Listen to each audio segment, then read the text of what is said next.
태국 방콕의 왓포. 황금빛 와불상이 누워있다. 길이 46m. 사람들이 그 앞에서 향을 피운다. 일본 교토의 선 사찰. 승려가 좌선하고 있다. 고요함만이 흐른다. 인도 보드가야. 보리수 아래에서 전세계에서 온 순례자들이 명상에 잠긴다. 석가모니. 불교를 창시한 사람. 전세계 5억 명이 따르는 가르침의 시작. 하지만 잠깐 생각해보자. 석가모니는 신이었을까? 그는 초월적 존재였을까? 아니면 그저 한 사람의 인간이었을까? 답은 명확하다. 석가모니는 신이 아니었다. 그는 자신을 신이라고 주장하지 않았다. 기적을 행하지 않았다. 죽지 않는 존재가 아니었다. 그는 인간으로 태어나 인간으로 살았고 인간으로 죽었다. 그렇다면 왜 2500년이 지난 지금도 그의 이름이 살아있는가? 왜 전세계 사람들이 그의 가르침을 찾는가? 그 답을 찾기 위해서는 한 사람의 삶을 따라가야 한다. 왕자로 태어나 모든 것을 버렸던 한 남자. 고통의 의미를 묻고 깨달음을 찾았던 한 인간. 석가모니의 이야기는 종교 이전의 하나의 인생이다. 지금부터 우리가 따라갈 것은 신화가 아니라 한 사람의 선택이다.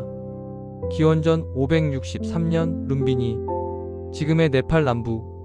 석가족의 왕국. 정반왕의 왕비 마야 부인이 아들을 낳는다. 이름은 시다르타. 목적을 이룬 자라는 뜻이었다. 전설은 이렇게 전한다. 탄생 직후 아기가 7걸음을 걷고 말했다고. 천상천하 유아독존. 하지만 이것은 후대에 덧붙여진 신화다. 중요한 것은 이것이다. 시다르타는 왕자로 태어났다. 특권과 보호 속에서 자랐다. 어머니는 그가 태어난 지 7일 만에 세상을 떠났다. 이모가 그를 키웠다.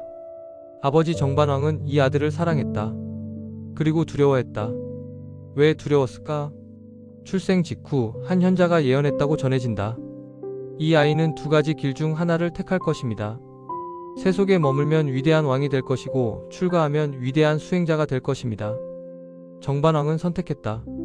아들이 왕이 되기를 원했다. 출가하지 않기를. 그래서 그는 시다르타를 철저히 보호했다. 궁전 안에 모든 것을 갖추었다. 세 개의 궁전. 계절마다 다른 곳. 음악, 춤, 아름다운 정원. 왕자는 원하는 모든 것을 가졌다. 16세에 야소다라와 결혼했다. 아들 라울라가 태어났다. 왕자는 가족을 이루었다. 미래의 왕으로서 준비되었다.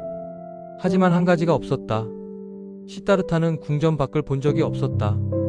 아버지는 의도적으로 그를 고립시켰다. 늙음도 병도 죽음도 보지 못하게 했다.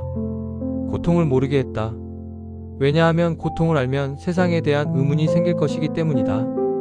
의문이 생기면 떠날 수도 있기 때문이다. 하지만 진실은 숨길 수 없었다. 29세. 시다르타가 처음으로 궁전 밖으로 나간다. 마부 찬나가 수레를 몬다. 도시로 향한다. 첫 번째 문을 지난다. 거리에 한 노인이 있다. 등이 굽고 머리가 휘고 걸음이 느리다.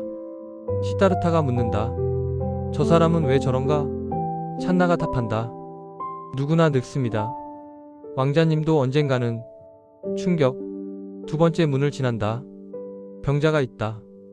고통스러워하며 누워있다. 저 사람은 아픈 것입니다. 누구나 병에 걸립니다. 혼란. 세 번째 문을 지난다. 장례 행렬이 지나간다. 시신을 운반한다. 유족이 운다. 저것은 죽은 자입니다. 모든 생명은 죽습니다. 공포. 네 번째 문을 지난다.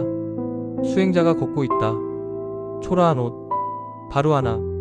하지만 얼굴에 평화가 있다. 저 사람은 세상을 버리고 진리를 찾는 사람입니다. 희망. 이 네 가지 장면을 사문유관이라고 부른다. 내 문을 거닐며 본 것들. 이것은 역사적 사실일 수도 상징일 수도 있다. 중요한 것은 이것이다. 시다르타는 인간의 본질적 고통을 발견했다. 늙음, 병, 죽음, 누구도 피할 수 없는 것들. 그리고 한 가지 질문이 그의 마음에 박혔다. 왜 우리는 고통받는가? 고통을 끝낼 방법은 없는가? 궁전으로 돌아온 시다르타는 변했다. 음악도 춤도 아름다운 것들도 더 이상 그를 기쁘게 하지 못했다. 그의 눈에는 이제 모든 것이 덧없어 보였다. 젊음도 언젠가 늙는다. 건강도 언젠가 병든다. 삶도 언젠가 끝난다. 그렇다면 이 모든 것이 무슨 의미인가? 시다르타는 결심한다. 답을 찾겠다. 그것이 무엇이든 어디에 있든 찾아내겠다. 고통의 원인을, 고통을 끝내는 방법을. 어느 날 밤 그는 궁전을 떠난다. 아내도 아들도 왕국도 뒤에 남겨둔 채 찬나와 함께 말을 타고 떠난다. 숲으로 들어간다. 왕자의 옷을 벗고 머리를 자르고 수행자의 옷을 입는다. 29세 왕자 시다르타는 사라졌다. 그 자리에 구도자가 서 있었다. 시다르타는 스승을 찾았다. 당시 인도에는 수많은 수행자가 있었다. 브라만교 전통, 요가 수행, 명상 기법. 그는 가장 유명한 두 스승을 찾아갔다. 알라라 칼라마, 우타카 라마푸타. 그들에게서 명상을 배웠다. 깊은 산매에 들어가는 법을 익혔다. 마음을 고요히 하는 경지에 도달했다. 하지만 무언가 부족했다. 산매는 일시적 평화를 주었다. 명상하는 동안은 고통이 사라졌다. 하지만 명상을 끝내고 돌아오면 고통은 여전히 그곳에 있었다. 이것은 해결이 아니라 회피였다. 시다르타는 떠났다. 그는 더 극단적인 방법을 택했다. 우르벨라 숲으로 들어갔다. 5명의 수행자와 함께 고행을 시작했다. 육체를 극도로 제한하면 정신이 자유로워질 것이라 믿었다. 욕망의 뿌리를 끊으면 고통도 끝날 것이라 생각했다. 그는 먹는 것을 줄였다. 하루에 쌀 한 톨, 참깨 한 알. 몸이 말라갔다. 피부가 뼈에 달라붙었다. 갈비뼈가 드러났다. 눈이 움푹 들어갔다. 6년 동안 그는 자신을 학대했다. 고통 속에서 답을 찾으려 했다. 하지만 깨달음은 오지 않았다. 어느 날 그는 강가에 앉아 있었다. 몸은 극도로 약했다. 의식도 흐려졌다. 죽음에 가까웠다. 그때 한 소녀가 지나갔다. 우유죽을 들고 있었다. 시다르타를 보고 가엾게 여겼다. 그에게 우유죽을 건넸다. 시다르타는 망설였다. 6년 동안 지켜온 수행, 고행의 서약, 그것을 깨는 것인가? 하지만 그는 깨달았다. 이것은 수행이 아니다. 자해다. 극단적 금욕도 극단적 쾌락도 답이 아니다. 궁전에서의 삶도 틀렸고 지금의 고행도 틀렸다. 진리는 극단에 있지 않다. 그는 우유죽을 받아 마셨다. 함께 수행하던 5명의 동료는 그를 떠났다. 시다르타는 나약해졌다. 수행을 포기했다. 그들은 실망하며 떠났다. 하지만 시다르타는 혼자가 되었다. 그리고 그 고독 속에서 진짜 답을 찾기 시작했다. 그는 강에서 목욕했다. 몸을 씻었다. 음식을 먹었다. 힘을 회복했다. 그리고 한 나무 아래로 걸어갔다. 보리수. 그는 그 나무 아래 앉았다. 동쪽을 향해 풀로 자리를 만들었다. 그리고 맹세했다. 이 자리에서 깨달음을 얻기 전에는 일어나지 않겠다. 보드가야. 지금의 인도 비하르주. 기원전 528년. 음력 12월 8일 새벽. 시다르타는 보리수 아래 앉아 있었다. 명상에 들어갔다. 이번에는 극단적 고행이 아니었다. 균형 잡힌 명상이었다. 전설은 이렇게 전한다. 마라 악마가 나타나 그를 유혹했다고. 권력을 주겠다고, 쾌락을 주겠다고, 두려움을 심어주겠다고. 하지만 시다르타는 흔들리지 않았다. 이것은 상징이다. 외부의 악마가 아니라 내면의 갈등, 욕망, 두려움, 집착, 마음속에서 일어나는 모든 것. 시다르타는 그것들을 관찰했다. 싸우지 않았다. 억누르지 않았다. 그냥 보았다. 그리고 이해했다. 새벽, 별이 떠오르는 순간 깨달음이 왔다. 갑작스럽지 않았다. 천천히 명확하게 모든 것이 보였다.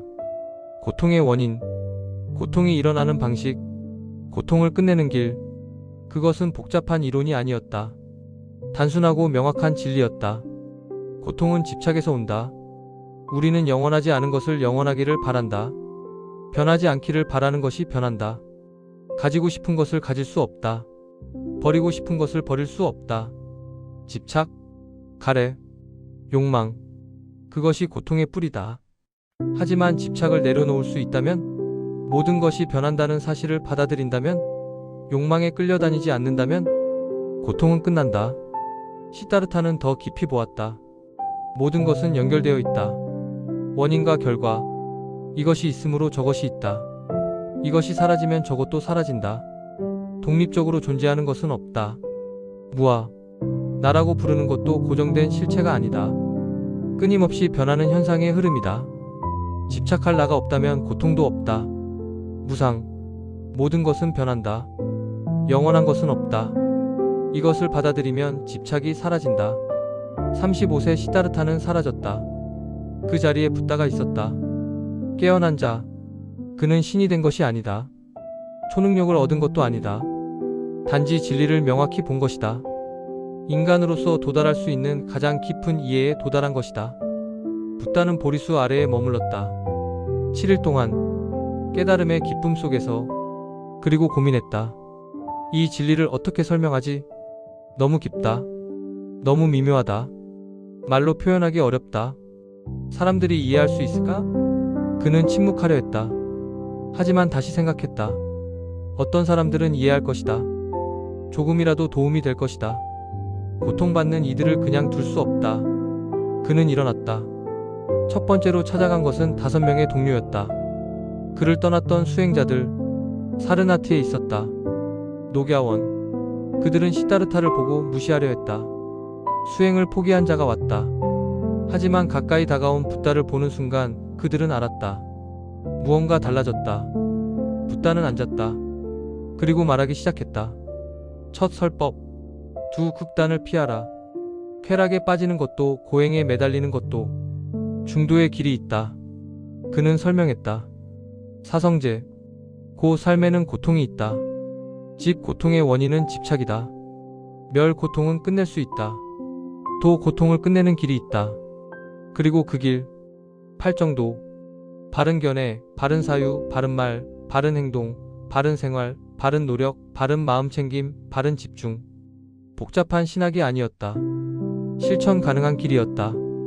5명의 수행자가 첫 제자가 되었다. 이후 45년 동안 붓다는 가르쳤다. 인도 전역을 다녔다. 왕에게도, 천민에게도, 여성에게도, 남성에게도 말했다. 신분을 따지지 않았다. 카스트를 인정하지 않았다. 진리 앞에서 모두는 평등하다. 그는 제자 공동체를 만들었다. 승가, 함께 수행하고 함께 살고 함께 진리를 나누는 집단. 하지만 그는 왕이 되지 않았다. 권력을 갖지 않았다. 강요하지 않았다.